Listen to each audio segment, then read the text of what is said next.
Friends, তো চলে আসলাম আজকের মতন খাবার নিয়ে। তো রয়েছে এখানে ভাত,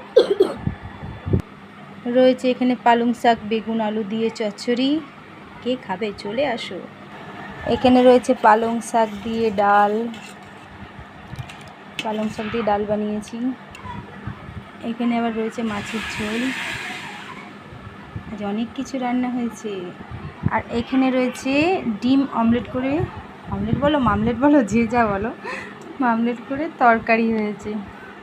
একদম শুকনো শুকনো, যেহেতু ডাল করেছি বেশি ঝোল রাখিনি, একদম মাখা মাখা তরকারি করেছি। এটা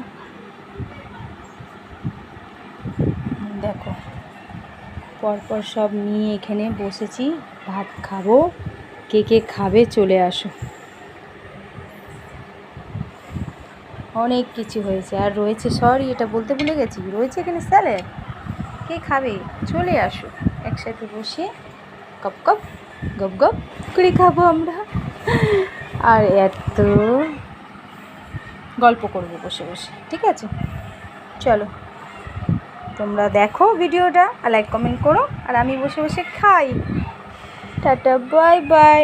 এত কিন্তু সব খেয়ে নেবো না, ভেবো না কিন্তু সব খাবো। আমি একটু একটু নেব, নিয়ে খাবো, আর সব এরম রাখা থাকবে, ঠিক আছে? দেখো